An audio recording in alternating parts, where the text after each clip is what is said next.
ಚಾಲರಿದು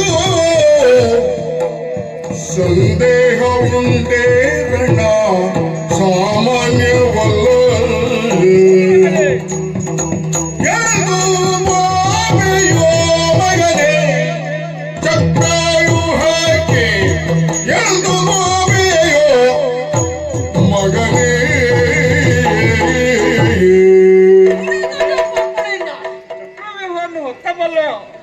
ನೀನು ಸಾಮರ್ಥ್ಯನೇ ಆಗಿದ್ದೀಯ. ಆದರೆ ಅಲ್ಲಲ್ಲಿ ಒಬ್ಬರು ವೀರರಿದ್ದಾರೆ. ಅಶ್ವತ್ಥಾಮ ಮೊದಲಾದಂತಹ ದ್ರೋಣಾಚಾರ್ಯರು ಮೊದಲಾದವರು ಇದ್ದಾರೆ. ಹೋಗಬಹುದು, ಆದರೆ ಮರಳಿ ಬರುವ ಚಿಂತೆ ನನಗೆ.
ಇಷ್ಟು ಹೇಳೋದಕ್ಕೆ ಕಾರಣ ನಿಮ್ಮ ಮಗನಾನಿಗಿದ್ದೇನೆ.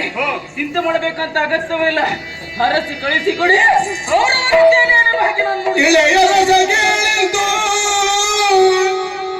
ಕುವರನ ಛಲದ ನುಡಿಗುರೆ ಹಿಗ್ಗುತ್ತಲೇ ಕುವರನ ಛಲದ ನುಡಿಗುರೆ ಹಿಗ್ಗುತ್ತಲೇ ಬೆಂಬಲಗೆ ಮೋಹರ ಸಹಿತ ಬಹಿವೆಂದಾಗ ವೀಳ್ಯವನಿತ್ತು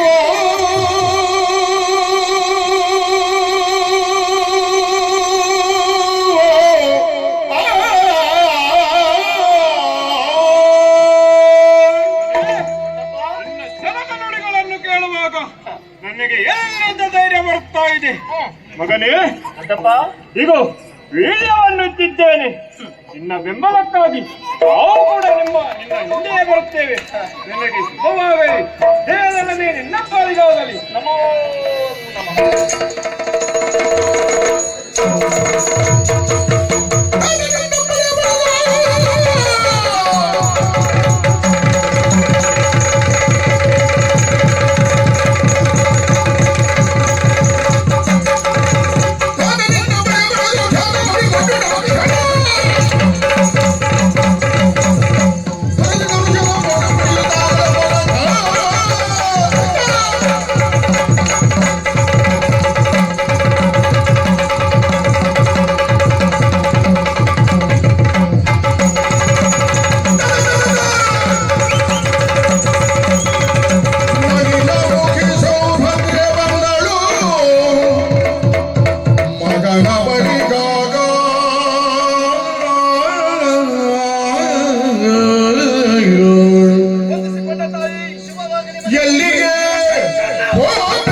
ಕಂದನೇ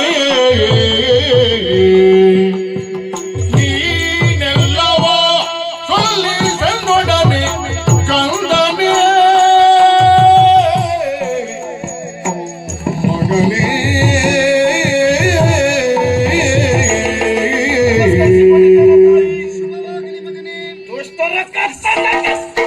ಮಗನೇ, ನಿನ್ನನ್ನ ಕಂಡಾಗ ಹರುಷವಾಯಿತು, ಮಾತ್ರವಲ್ಲ ಆಶ್ಚರ್ಯವಾಯಿತು ಮಗನೇ. ಹೆತ್ತ ಮಕ್ಕಳನ್ನ ಕಂಡಂತಹ ಹೊತ್ತಿನಲ್ಲಿ ಹೆತ್ತವರಿಗೆ ಆನಂದವಾಗುವುದು ಸ್ವಾಭಾವಿಕ. ನಿನ್ನನ್ನ ಕಂಡಾಗ ಆಶ್ಚರ್ಯವಾಗುವರೇ ಕಾರಣ ಶಿರದಲ್ಲಿ ಶಿರಸ್ತ್ರಾಣವನ್ನು ಧರಿಸಿರುವೆ, ಎದೆಯಲ್ಲಿ ಸೀಸದ ಕವಚವನ್ನ ಹೊಂದಿರುವೆ, ಬೆನ್ನಲ್ಲಿ ವಿವಿಧ ಬಾಣಗಳಿಂದ ತುಂಬಿದಂತಹ ಬತ್ತಳಿಕೆಯನ್ನು ಹೊತ್ತುಕೊಂಡಿರುವೆ, ಕೈಯಲ್ಲಿ ಶ್ರೇಯಸ್ಕರವಾದಂತಹ ಧನು, ಇನ್ನೊಂದು ಕೈಯಲ್ಲಿ ಹರಿತವಾದಂತಹ ಕತ್ತಿಯನ್ನ ಹಿಡಿದುಕೊಂಡಿರುವೆ, ಮುಖದಲ್ಲಿ ವೀರಾವೇಶ. ಮಗನೇ, ಎಲ್ಲಿಗೆ ಹೊರಟಿರುವೆ? ಯಾವುದೇ ಕಾರ್ಯವನ್ನ ಎಸಗುವ ಪೂರ್ವದಲ್ಲಿ ತಾಯಿಯಾದಂತಹ ನನ್ನಲ್ಲಿ ತಿಳಿಸಿ ನನ್ನ ಅಪ್ಪಣೆಯನ್ನ ಪಡೆದಾದ ಬಳಿಕ ನೀನು ಕಾರ್ಯವನ್ನ ಎಸಗುತ್ತಾ ಇದ್ದವನು. ಇಂದು ಹಾಗಲ್ಲ, ನನ್ನಲ್ಲಿ ಒಂದು ಮಾತನ್ನು ತಿಳಿಸದೆ ಮುಂದುವರಿಯುತ್ತಾ ಇರುವೆಂಥೇಳಿ ಆದ್ರೆ ಯಾಕೆ? ನಿನ್ನೆದೆ ಎನ್ನುವುದು ಕಲ್ಲಾಗಿ ಹೋಯಿತು, ಮನಸ್ಸು ಎನ್ನುವುದು ವಜ್ರದ ಹಾಗೆ ಕಠಿಣವಾಗಿ ಹೋಯಿತು. ಇಲ್ಲಮ್ಮ ಕಂದ, ಅಮ್ಮ, ನನ್ನಲ್ಲಿ ಹೇಳಬಾರದೆ ಮಗನೇ, ಹೇಳಬಾರದೆ. ಹಣದ ಜನನಿಯಲ್ಲಿ ಒಂದು ಮಾತನ್ನು ಉಚ್ಚರಿಸದೆ ರಣಕ್ಷೇತ್ರಕ್ಕೆ ತೆರಳಿದೆ ಅಂತಾದ್ರೆ ತಾಯಿಯ ಮನಸ್ಸು ಎಷ್ಟು ಚಟಪಡಿಸ್ತದೆ ಎನ್ನುವುದನ್ನು ಅರ್ಥವಿಸಿಕೊಂಡವ. ಈ ಮಾತನ್ನ ಉಳಿದವರು ಕೇಳಿದ್ರೆ ಹೇಳ್ತಾ ಇದ್ದೋ ಇಲ್ವೋ? ಕೇಳುತ್ತಿರುವುದು ನನ್ನ ಹಣದಾಕೆ. ಅಮ್ಮ, ಲಾಲಿ ಮುದಲದಾಯ ಎಲ್ಲ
ಕೇಳಿದ್ರೆ ಹಾ, ಹೇಳ್ತಾ ಇದ್ದೋ ಇಲ್ವೋ ಗೊತ್ತಿಲ್ಲ. ಹಾ, ಕೇಳುತ್ತಿರುವುದು ನನ್ನ ಹಣದಾಕೆ. ಹೌದು.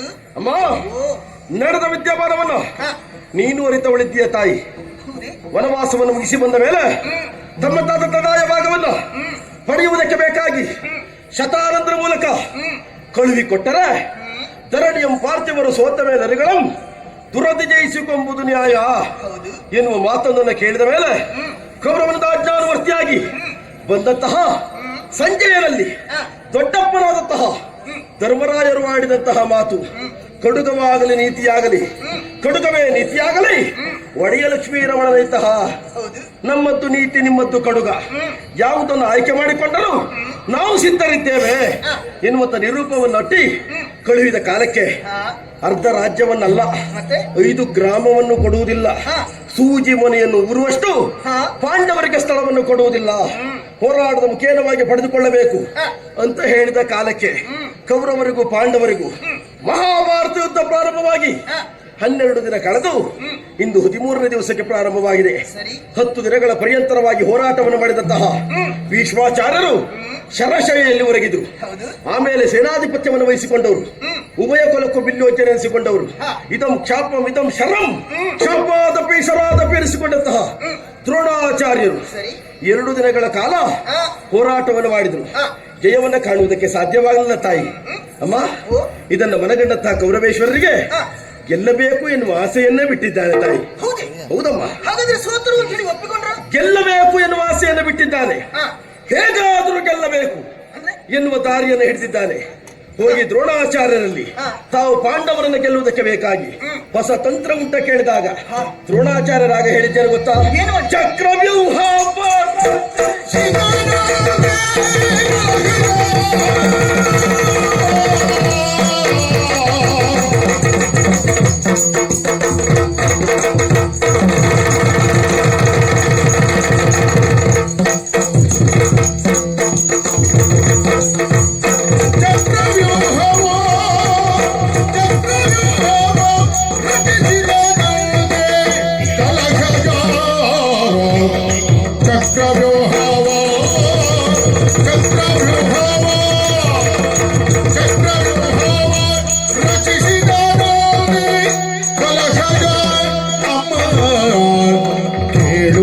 ಅಮ್ಮ ಕೇಳು, ಅಮ್ಮ ಕೇಳು,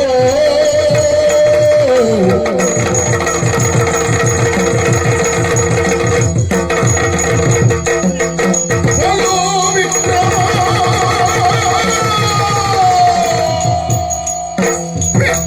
ವಿಕ್ರಮದಿಂದಲೇ ಹೋಗುವೆ, ಹೊರಗುವೆ, ಕೈದುವೆ ಬೇಗದು ಅಮ್ಮ ಕೇಳು.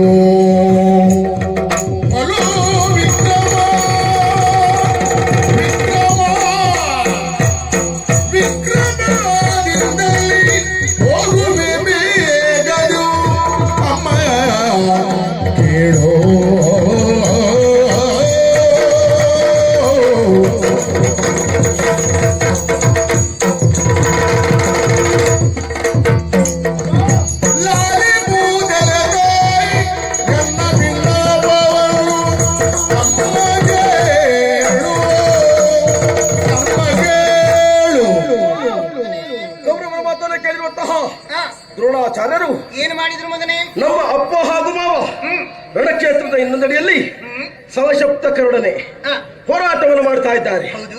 ಎನ್ನುವುದನ್ನು ಅರಿತಂತಹ ದ್ರೋಣರು ಚಕ್ರವ್ಯೂಹವನ್ನು ಬರೆದಿದ್ದಾರಂತೆ. ಹೌದೇ? ಅಮ್ಮ, ಓ,